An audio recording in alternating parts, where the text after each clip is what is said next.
ಅದು ನೀವು ಬಾಲಕೃಷ್ಣ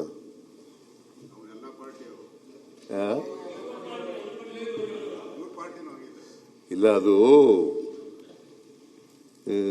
ನೀವು ಸರ್ವ ಜನಾಂಗದ ಶಾಂತಿಯ ತೋಟ ನಿಮ್ಮಲ್ಲಿ ಇಲ್ಲ ಅಂತ ಹೇಳಿ ಅವ್ರು ಬಿಟ್ಬಿಟ್ಟು ಬಂದ್ಬಿಟ್ರು. ಎಲ್ಲ ಪಾರ್ಟಿ ಇಲ್ಲ, ಸರ್ವ ಜನಾಂಗದ ಶಾಂತಿಯ ತೋಟ ನಿಮ್ಮಲ್ಲಿ ಇಲ್ಲ ಅಂತೇಳಿ ಬಿಟ್ಬಿಟ್ಟು ಬಂದ್ಬಿಟ್ರು ಬಾಲಕೃಷ್ಣ, ಅಲ್ವೇನ್ರಿ? ಅದರಿಂದ ಮಾನ್ಯ ಅಧ್ಯಕ್ಷರೇ, ನಾನು ಏನು ಹೇಳ್ತಾ ಇದ್ದೆ ಅಂತಂದ್ರೆ, ದನಕರುಗಳಿಗೆ ನೀರು ಬಾವಿನಲ್ಲಿ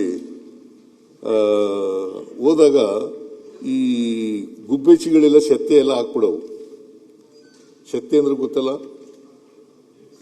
ಕಸ. ನಿಮ್ ಕಡೆ ಒಂದ್ ಕಡೆ ಹೇಳ್ತಾರೆ, ನಮ್ ಕಡೆ ಸೆತ್ತೆ ಅಂತ ಹೇಳ್ತಾರೆ.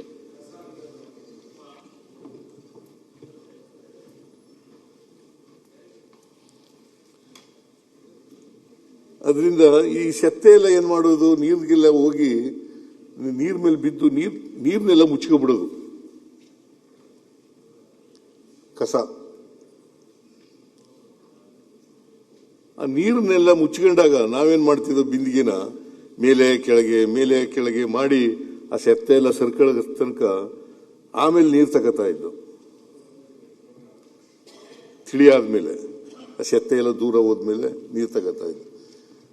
ನಾನು ಮನೆಗೆ ಹೋಗ್ಬಿಟ್ಟು ಮತ್ತೆ ಬಂದವಾಗ ನೀರೆಲ್ಲ ಸೆತ್ತೆ ಎಲ್ಲ ಸೇರ್ಕೊಂಡ್ಬಿಡೋದು. ನಮ್ಮ ಜಾತಿ ವ್ಯವಸ್ಥೆ ಹೆಂಗಿದೆ ಅಂತಂದ್ರೆ ಈ ತರ ಇದೆ.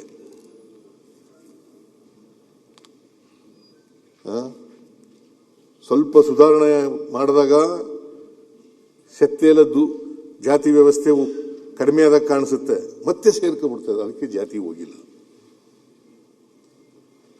850 ವರ್ಷಗಳಾದರೂ ಕೂಡ ಬುದ್ಧ 2500 ವರ್ಷ ಅದಾದರೂ ಕೂಡ ಇನ್ನೂ ಹೋಗಿಲ್ಲ.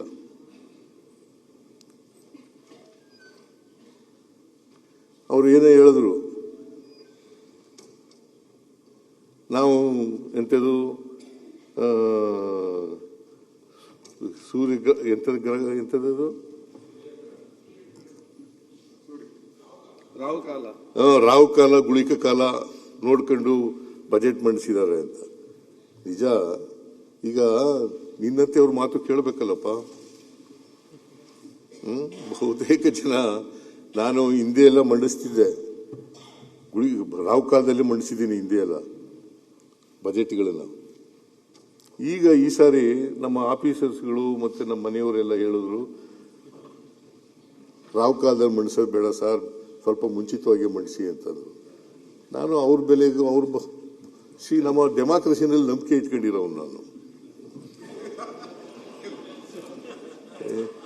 ಕೇಳಪ್ಪ, ಇಲ್ಲಿ ನಾನು ಇವತ್ತು ಕೂಡ ರಾಹು ಕಾಲ ಗುಳಿಕ ಕಾಲ ನಂಬಲ್ಲ.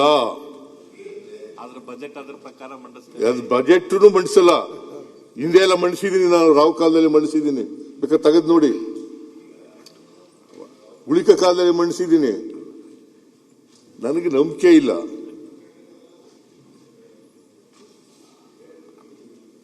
ನಿರ್ಭೀತ, ನಿಷ್ಪಕ್ಷಪಾತ, ವಿಶ್ವಾಸಾರ್ಹ ಸುದ್ದಿಗಳಿಗೆ ಮತ್ತೊಂದು ಹೆಸರಾಗಿರುವ ನ್ಯೂಸ್ 18 ಕನ್ನಡ ಈಗ ಆಪ್ನಲ್ಲೂ ಲಭ್ಯವಿದೆ. ದಯವಿಟ್ಟು ಇಲ್ಲಿರುವ QR ಕೋಡ್ ಅನ್ನು ಸ್ಕ್ಯಾನ್ ಮಾಡಿಕೊಂಡು ಆಪ್ ಡೌನ್ಲೋಡ್ ಮಾಡೋದಕ್ಕೆ ಮರಿಬೇಡಿ. ನಿಮ್ಮ ಬೆಂಬಲ ಹೀಗೆ ಸದಾ ನಮ್ಮೊಂದಿಗಿರಲಿ. ಧನ್ಯವಾದ.